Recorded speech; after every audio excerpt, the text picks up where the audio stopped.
Right along. I know I just told you that I believe that life exists, but my belief isn't the be all end all of reality. Unlike the left probably believes, I know myself to be a fool rather than thinking I'm a wise man. I'm quick to admit when there's a possibility that I could be wrong, and this is a possibility where I could be wrong. We get this Fermi paradox in the Drake equation that try and explain where all the aliens might be, if there's aliens out there, why we haven't seen them, because with the amount of like planets we see, we should be running into new aliens like all the fucking time, and we're not, or we don't, or at least we don't know if we do. Well, we'll get into that too later this podcast, but we may be alone. Uh, there is a possibility that all this exists for us. There is a common sci-fi um, universe story elements where humanity moves out into an empty universe and takes control of several planets and spreads out. But you never, until we move out and find out, we won't know, or aliens come in and show us that they exist. We really don't know.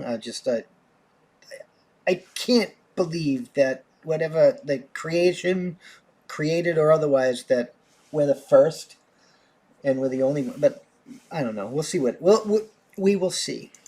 The Fermi Paradox and Drake equation. Where are all the aliens? Step outside on a clear night and gaze up at the night sky. Depending on the sky conditions where you live, you may see as many as 2,000 stars. And these are the lights of a dying star, like finally reaching Earth. So, like, if you were on another planet and you looked at Earth's light, you'd probably see dinosaurs. It is what it is, though. It would take a while. Like the light reaching you would probably be dinosaurs, and it would take a while for that to filter into us. Because they would see us as long since dead. That's just a tiny fraction of the Milky Way galaxy, which may be between 100 billion and 1 trillion stars. Most of those stars host exoplanets, and we're already zeroed in on a few that may be Earth-like.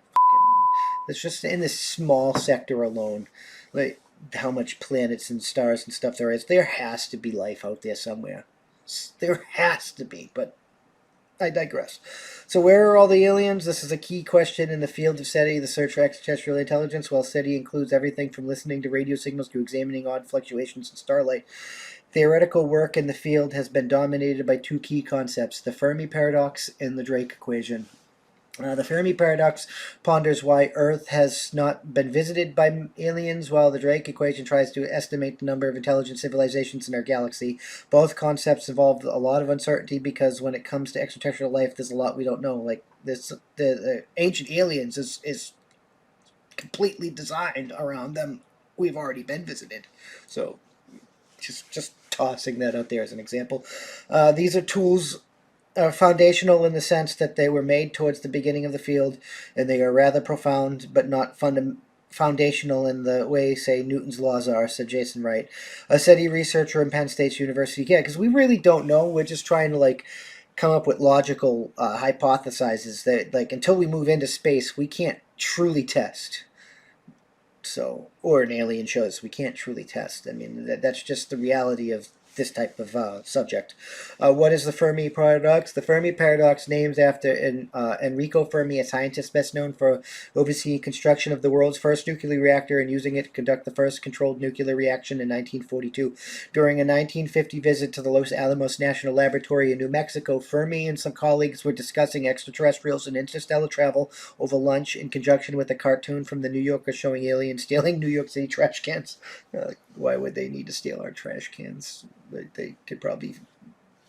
Anyway, I digress. They probably have technology that could, like, recycle garbage into energy and use it for whatever they want, like Star Trek, but it is what it is. As the story goes, Fermi famously asked, "Where is everybody?"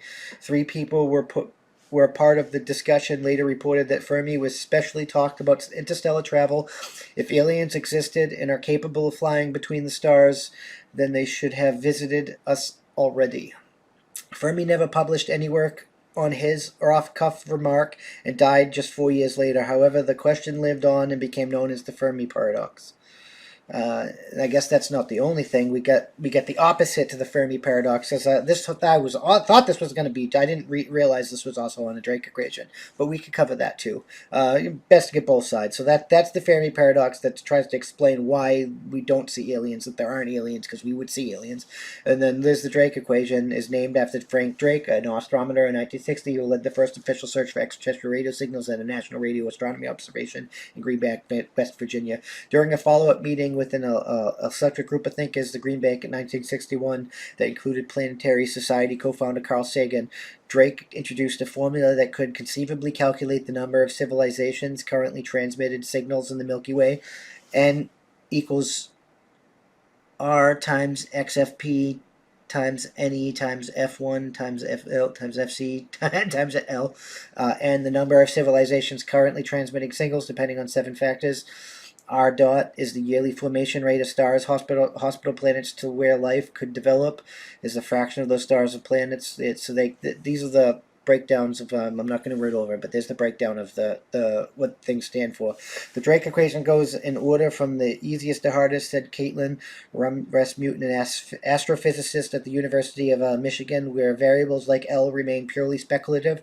Scientists can now answer with some certainty things like average star formation rates in the Milky Way and the fraction of stars within planets. Although some researchers have tied the estimate number of habitable planets using statistics, Rasmussen is hoping that upcoming generations of large telescopes will allow us to peer into the atmospheres of Earth-sized planets, giving us a better estimate of the number of planets per solar system with conditions suitable for life. Well, suitable for life as we know it, because water is corrosive.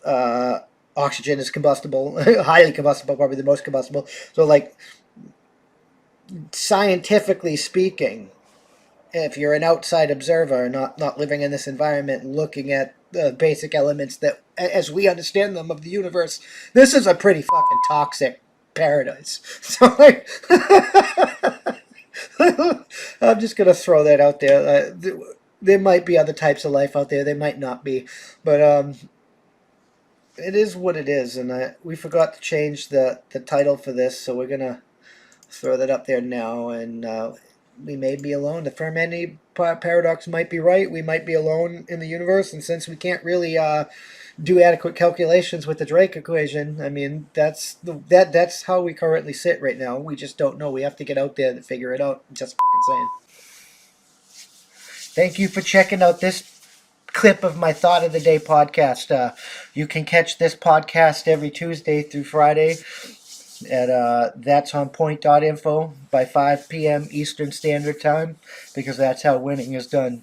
New clips go out daily, and we can't do this without you, so we appreciate your support. With that being said, consider joining for $5 a month, and you get early access to the uncensored version of this, early access to our weekly That's On Point podcast, and access to exclusive content only for members. All the money that we receive is going to go funnel back into this to hire more journalists and do more things for you guys, because that's how winning is done. It really is. We got a merch store and stuff. You can help there, and if you can't help via money, you can always just leave a comment, and share this out there, because that helps us more than you can immensely know. That's the best way to help. Just leave a comment, and share. And if you're listening to us, leave a review. Leave a good review. Help us boost us in the podcast ratings and get us up there, because that's how winning is done. We'll see you in the next one. Peace.